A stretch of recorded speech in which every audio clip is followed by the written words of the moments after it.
Hello everyone, magandang gabi sa inyong lahat and welcome sa ating YouTube channel, Bagong Pilipinas, Old Queen TV.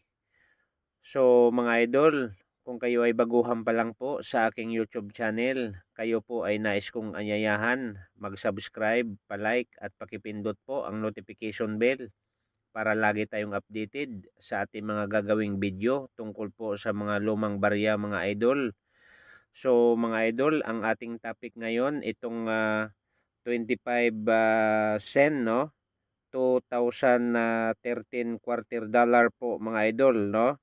From South Dakota, Mount Rushmore National Memorial 1796 hanggat 1864 mga idol. So ibig sabihin mga idol, itong barya na to ay commemorative coins, no? Mayroon po itong history mga idol, itong barya na to. Kaya nga yun po ang ating topic ngayon, kung itong barya na ito ay mayroon na bang halaga ngayon sa online o sa market po, sa bintahan o sa mga buwibili ng mga old coins, no? Lalong-lalo na sa mga new collectors at sa mga old collectors, no mga idol. Itong coins na to ay maraming naghahanap nito mga idol sa mga collectors, no? Lalong-lalo na dito sa mga collectors natin dito sa Pilipinas. Okay mga idol, bago tayo mapunta doon sa price sa coins na to, no?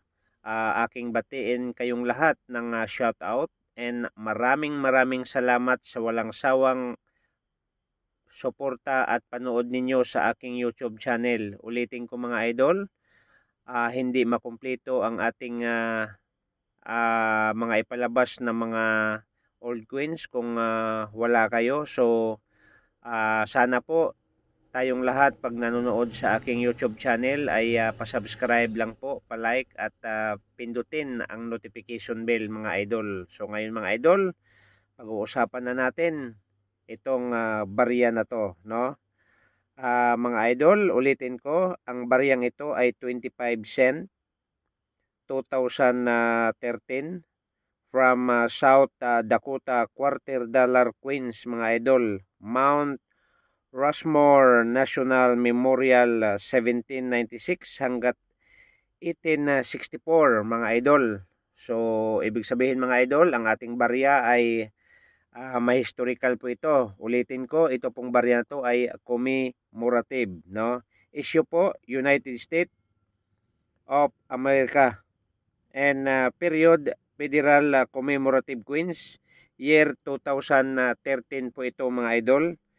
Ang value po niya ay 25 cent and composition po copper, nickel, clad copper, no? Ang kanyang bigat po ay 5.67 grams at ang kanyang diameter po ay 24.26 millimeter at ang kanyang thickness mga idol ay 1.75 millimeter.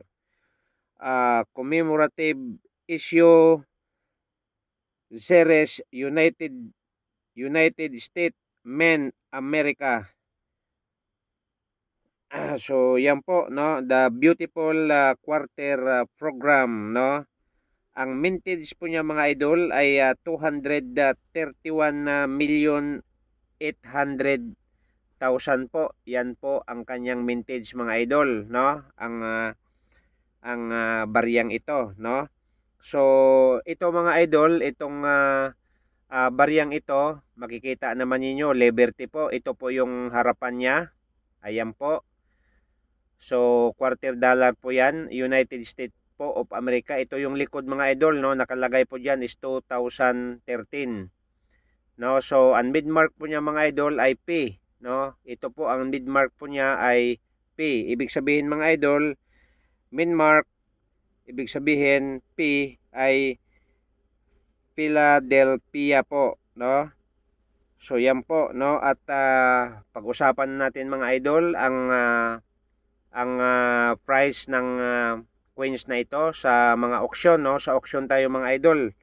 Okay, sa auction mga idol ay MS 68 grade, no?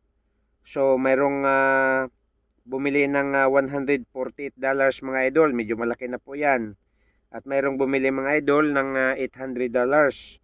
Mayroong bumili ng $249 at mayroong bumili mga idol ng $745. So mga idol, sa Philippine money, medyo malaki-laki na po ang kanyang value. So ulitin ko mga idol, baka mayroong kayong ganitong uri ng barya. Tumatagal po ay tumataas po ang kanyang value. Kaya nga itago lang niyo mga idol itong baryang ito dahil pwede itong ipamana sa ating mga anak, no? Dahil itong barya na to ay tumatagal ay tumataas po ang kanyang value.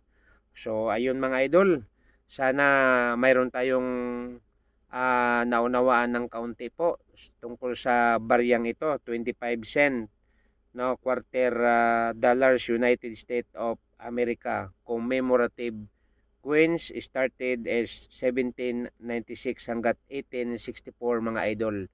So maraming salamat and see you the next video mga idol. Sana nasiyahan kayo at mayroon tayong natutunan sa idea kung paano natin iligpit yung ating mga old coins. Thank you so much and God bless po mga idol.